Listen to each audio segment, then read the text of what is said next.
झारखंड से नक्सलवाद के खात्मा को लेकर विशेष अभियान सुरक्षा बलों का जारी है। लेकिन क्या आपने सोचा है कि आखिर इस अभियान का इफेक्ट और इस अभियान की कीमत क्या स्थानीय लोगों को चुकानी पड़ रही है? सुरक्षा बल और नक्सलियों की लड़ाई में कैसे स्थानीय लोग पिस रहे हैं?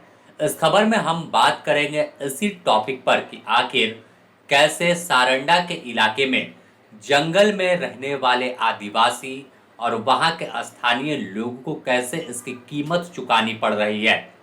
सबसे पहले बात करें तो सारंडा इलाका सबसे घना जंगल है और इस जंगल में कई बड़े माओवादियों का ठिकाना। ऐसा दावा किया गया है कि तमाम बड़े शीर्ष माओवादी जो है इसी जंगल में रहते हैं। और जब बूढ़ा पहाड़ और पारसनाथ इलाके में सुरक्षा बल के जवानों ने दबिश दी थी, कार्रवाई की थी, तो तमाम जो बड़े माओवादी थे, शीर्ष माओवादी नेता थे 1 करोड़ की इनामी, वो इसी सारंडा के जराईकेला, टोटो, टोलको और अन्य जो इलाके हैं वहां पर भ्रमणशील है। इस दौरान अभियान को तेज किया गया और दावा किया गया कि बरसात से पहले या बरसात में नक्सलियों का खात्मा कर देंगे, नक्सली बचेंगे नहीं। अभियान भी अपने उफान पर है और पूरी तरह से जवान है वो जंगल में मोर्चा संभाल कर डटे हुए हैं।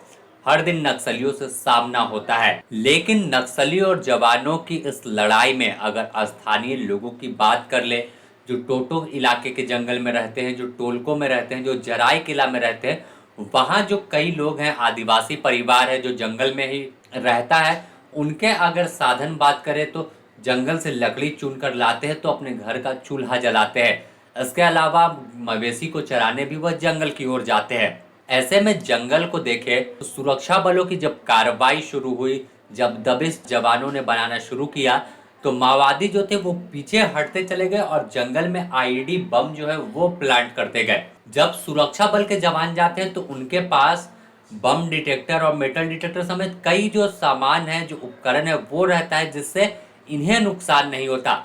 लेकिन वही आदिवासी जब जंगल में जाता है बकरी चराने या लकड़ी चुनने या अपने मवेशी का चारा लेने, तो कई बार देखा गया कि वह आईडी के चपेट में आ गए, उनका पैर उस बारूदी जाल में पड़ गया और इसके बाद ब्लास्ट होता है और कई बार तो जिंदगी खत्म हो जाती है, तो कई बार घायल हो जाते हैं। बाद में उन्हें उपचार के लिए अस्पताल में भर्ती कराया जाता है। लेकिन अगर देखें तो अगर कोई जवान जब इस तरह से आईडी की चपेट में आता है तो उसे एयरलिफ्ट कर रांची या बड़े अस्पतालों में एडमिट कराया जाता है।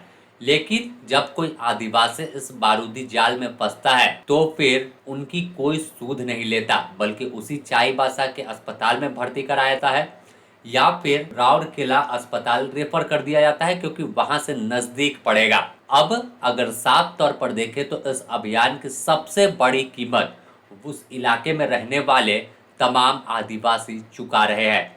इस अभियान का अंजाम क्या होगा किसी को नहीं पता, लेकिन यह चीज साफ हो गई है, यह बात साफ हो गई है कि इसकी बड़ी कीमत वहां के लोग चुकाने को मजबूर है।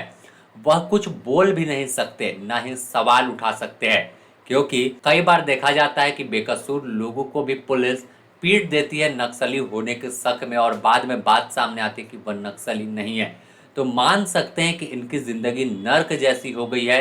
एक और जो नक्सली हैं वो मानते हैं कि अगर कोई सूचना सुरक्षा बल के जवानों तक पहुंची तो यही गांव वाले दिए हैं, और दूसरी ओर कई बार नक्सलियों का समर्थक बता के इन्हीं गांव वालों के साथ जवान भी मारपीट कर देते हैं और इनकी जान भी जाती है उसी जंगल में पहुंचकर जब आईडी का ब्लास्ट इनके पैर पड़ने से हो जाता है।